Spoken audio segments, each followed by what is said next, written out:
Hello and welcome to the Design by Sew&Sew podcast. My name is Ashley. I'm from Victoria, BC, Canada, and this is a podcast all about knitting. So I hope that you can grab your knitting, maybe a cozy drink, and we can enjoy the next few minutes together chatting all about knitting.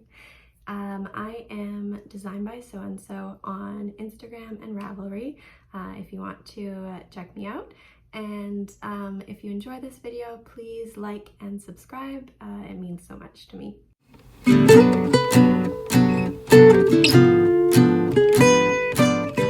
All right, so on today's episode, I've got one FO. It's more like an HO actually. It's a half object. It's a sock, one sock out of a pair of two. And then I have one work in progress. So it's might be a shorter episode, but I wanted to just chat about some of the things that have been on my needles. So to start with, talk about what I'm wearing.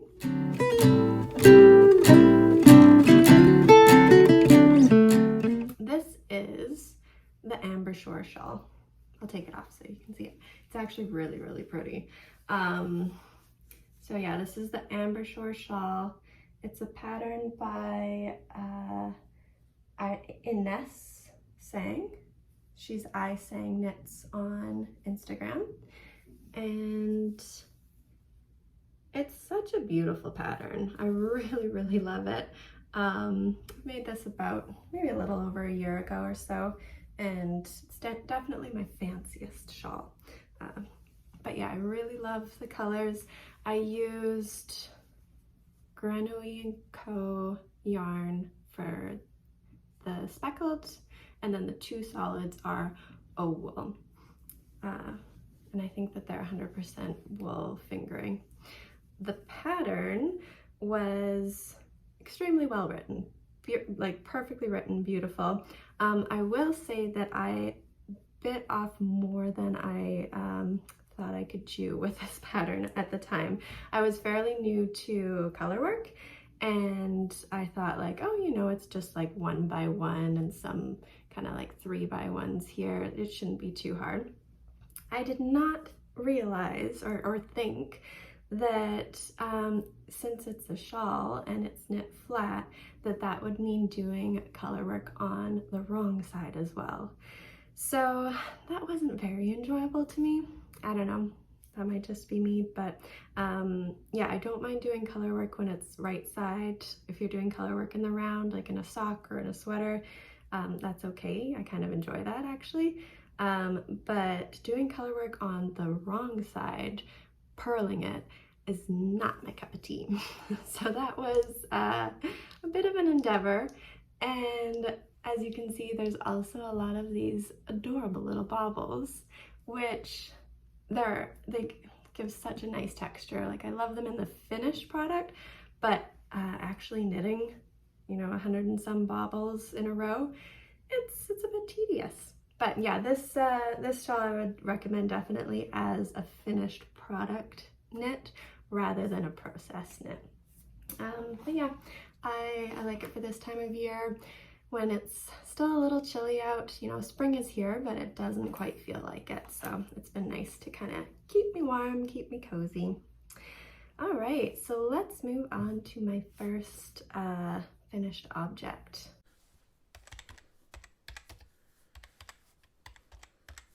So this is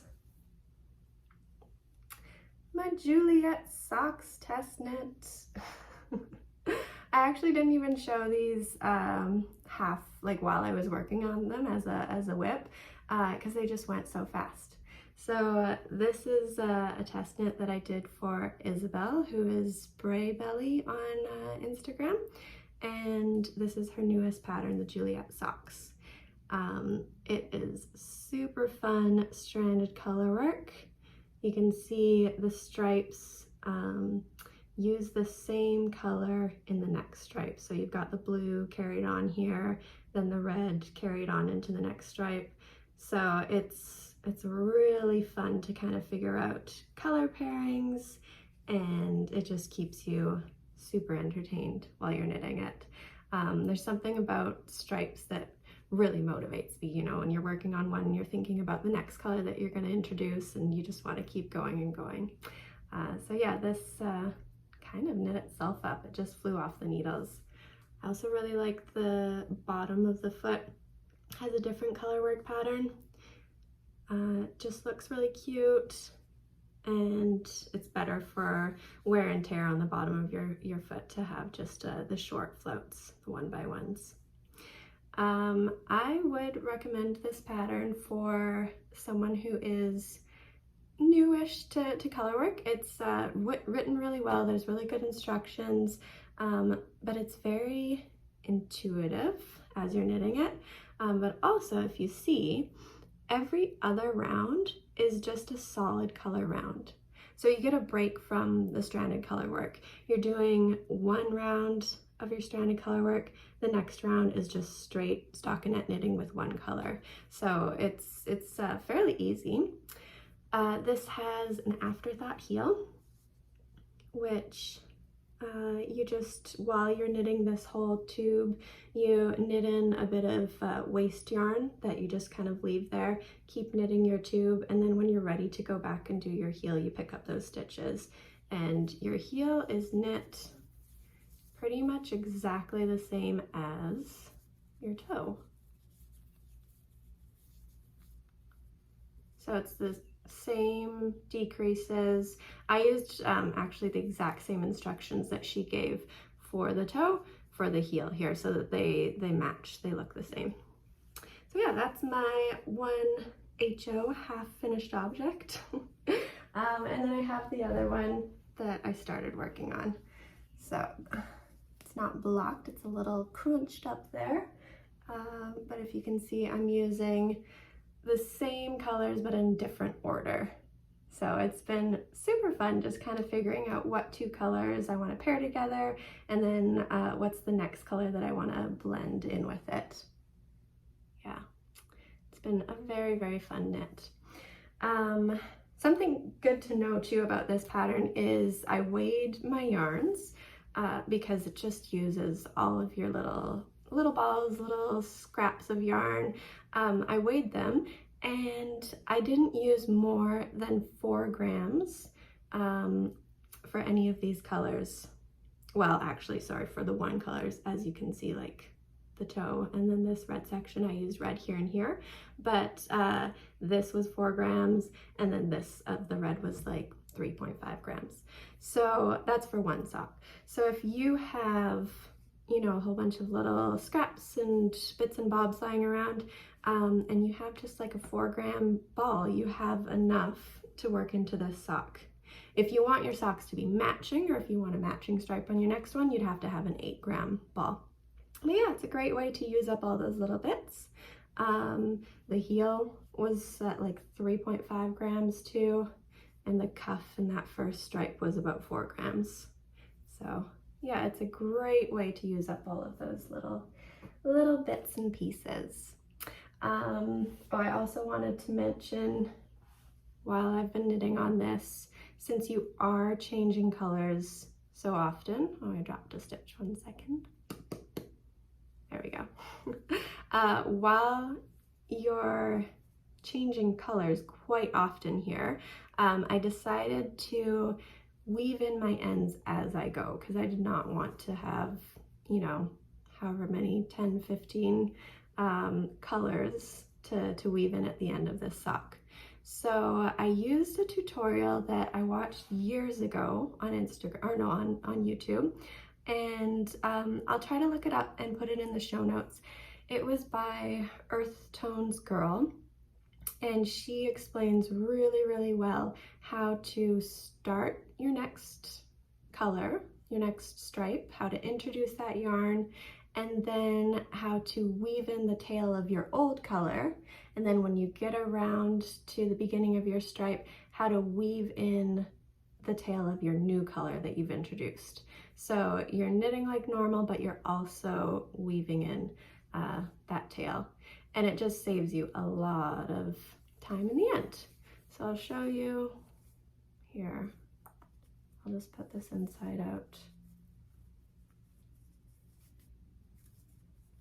Try not to drop these stitches. Aha, there we go. Right there. So all of these tails were actually introduced right here. This is the beginning of round, and so they've all been woven in on this side, and then the other ends over on this side. So when I'm done knitting this sock, I will just trim them all. And yeah, saves a bunch of time. All right, so let's go to my work in progress.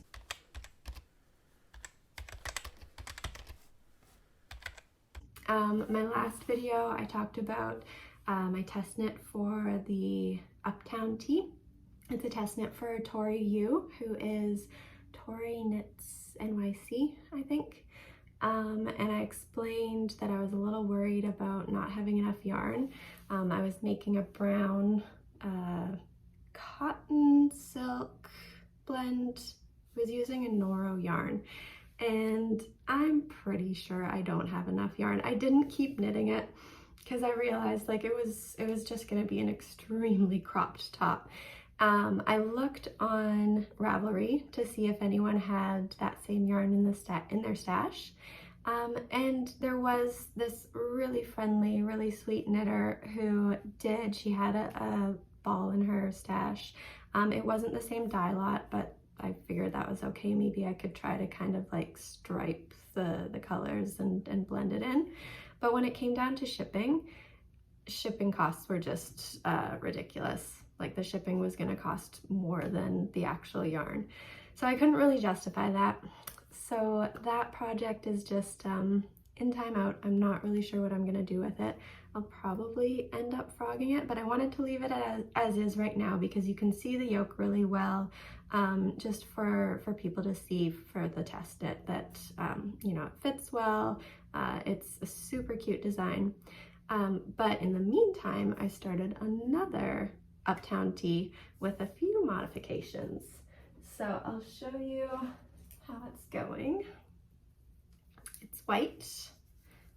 It's using Sandnes Garn, Tynn or Tynn line, whatever it is. And it is just like the lightest, airiest summer tee. I'm so excited about wearing this. I can't wait to get it off the needles and wear this one. So yeah, this is the Uptown Tee with some modifications where I continued the lace onto the body so that there's some stripes with the lace there. Yeah, I'm very, very pleased with how this is coming out.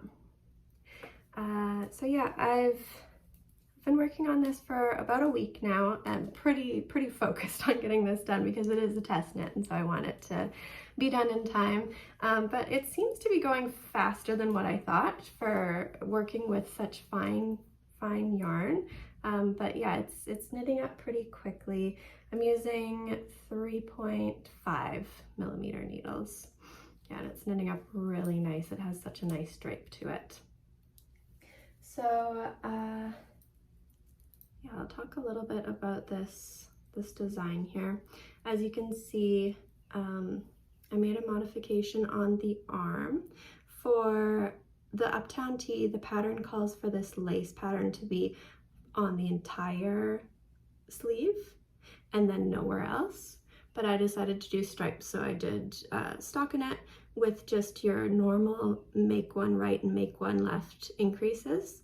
And then I followed pattern instructions for the increases that she calls for on the lace section, and then went back to stockinette here. And I'm going to make longer t-shirt length sleeves, so I'm hoping to get another bit of the lace section on the t-shirt sleeve. And then I'll follow the pattern instructions for, it's an I-cord edge along the bottom of the sleeve. And then for the body of the sweater, I'm going to get back into the stockinette here, and then I'll do an I-cord edge on the stockinette as well. Yeah. So that takes us to a new segment of our podcast, which I'm gonna call mistakes I've made.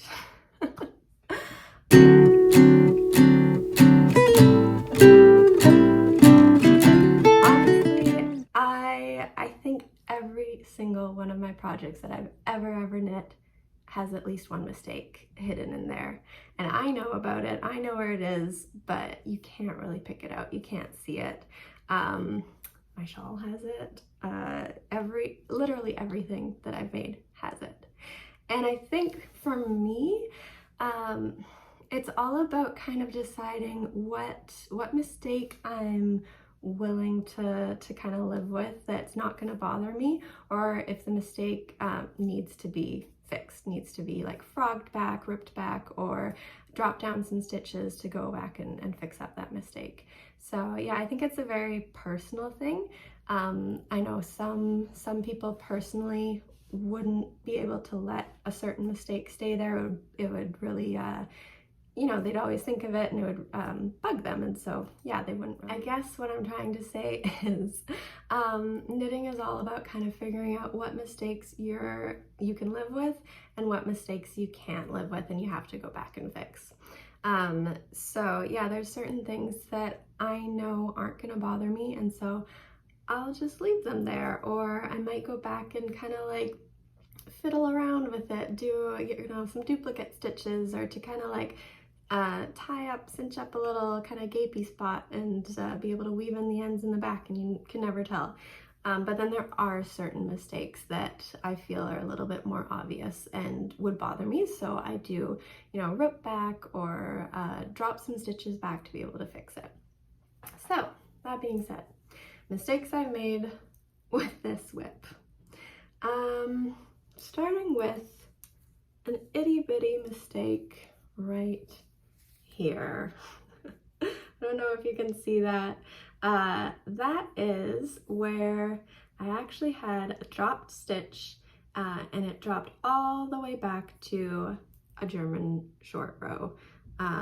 So when I was trying to fix it, I couldn't quite figure out how I was supposed to do was it a wrap and turn, or was it a German short row? Or do German short rows use wrap and turns? I need to look this up. Anyways, yeah, I couldn't quite figure out how I was supposed to wrap it and then pick up the drop stitches. So that's going to be a mistake that I'm just going to tidy up on the wrong side. I'll probably kind of cinch it together, and I don't think you're really going to notice it.